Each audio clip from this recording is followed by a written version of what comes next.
আসসালামু আলাইকুম রহমতুল্লাহি ওবারাকাতুহ। আলহামদুলিল্লাহ। সম্মানিত দিনী ভাই ও বোনেরা, আজকের এই গুরুত্বপূর্ণ ভিডিওটি যে যেখান থেকে দেখছেন এবং শুনছেন সবাইকে আন্তরিক মোবারকবাদ।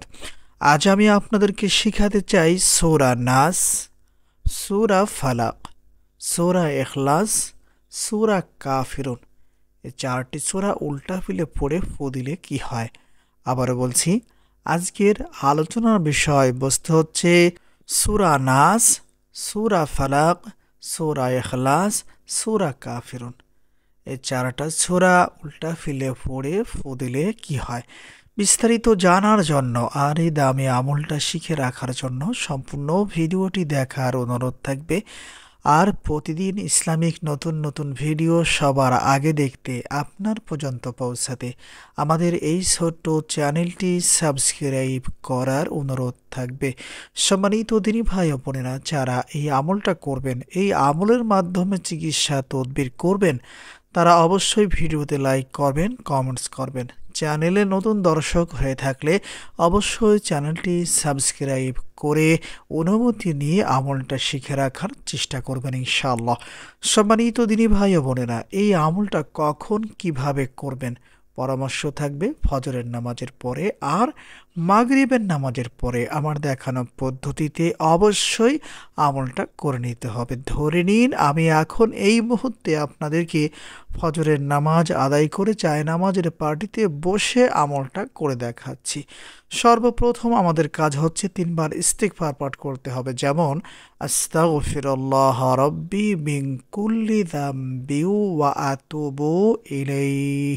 আস্তাগফিরুল্লাহ রাব্বি মিন কুল্লি যামবি ওয়া আতুবু ইলাইহি। আস্তাগফিরুল্লাহ রাব্বি মিন কুল্লি যামবি ওয়া আতুবু ইলাইহি। এরপরে 3 বার দুরূদ ইব্রাহিম পাঠ করবেন। যেমন আল্লাহুম্মা সাল্লি আলা মুহাম্মাদ ওয়া আলা আলি মুহাম্মাদ কামা সাল্লাইতা আলা ইব্রাহিম ওয়া আলা আলি ইব্রাহিম ইন্নাকা হামিদুম মাজিদ। আল্লাহুম্মা বারিক আলা মুহাম্মাদ ওয়া আলা আলি মুহাম্মাদ কামা বারাকতা আলা ইব্রাহিম ওয়া আলা আলি ইব্রাহিম ইন্নাকা হামিদুম মাজিদ। 3 বার ইস্তিগফার, 3 বার দুরূদ শরীফ পাঠ করা হয়ে যাওয়ার পরে এখন আমাদেরকে বিসমিল্লাহ সহ সর্বপ্রথম সূরা নাস পড়তে হবে। যেমন বিসমিল্লাহির রহমানির রহিম, কুল আউযু বিরাব্বিন নাস মালিকিন নাস ইলাহিন নাস মিন শাররিল ওয়াসওয়াসিল খান্নাস আল্লাযী ইউওয়াসওয়িসু ফি সুদুরিন নাস মিনাল জিন্নাতি ওয়ান নাস। বিসমিল্লাহির রহমানির রহিম, কুল আউযু বিরাব্বিল ফালাক মিন শাররি মা খালাক ওয়া মিন শাররি গাসিকিন ইযা ওয়াকাব ওয়া মিন শাররিন নাফাসাতি ফিল উকাদ ওয়া মিন শাররি হাসিদিন ইযা হাসাদ। বিসমিল্লাহির রহমানির রহিম, কুল হুয়াল্লাহু আহাদ আল্লাহুস সামাদ লাম ইয়ালিদ ওয়া লাম ইউলাদ ওয়া লাম ইয়াকুল লাহু কুফুয়ান আহাদ। বিসমিল্লাহির রহমানির রহিম, قل يا أيها الكافرون لا أعبد ما تعبدون ولا أنتم عابدون ما أعبد ولا أنا عابد ما عبدتم ولا أنتم عابدون ما أعبد لكم دينكم ولي دين। এই চারটা সূরা উল্টা ফিলে পড়বেন। প্রথমত সূরা নাস পড়বেন, এরপরে সূরা ফালাক পড়বেন, এরপরে সূরা ইখলাস পড়বেন, এরপরে সূরা কাফিরুন পড়বেন। এই 4টি সূরা উল্টা ফিলে পড়া হয়ে যাওয়ার পরে আপনার দেহে, আপনার শরীরে একটি ফু অথবা দম করবেন।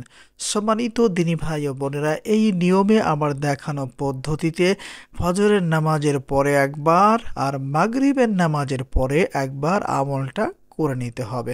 সম্মানিত দিনী ভাই ও বোনেরা, এখন আপনাদেরকে বলে দিব সূরা নাস, সূরা ফালাক, সূরা ইখলাস, সূরা কাফিরুন, এই 4টি সূরা উল্টা ফিলে পড়ে দিলে কি হয়।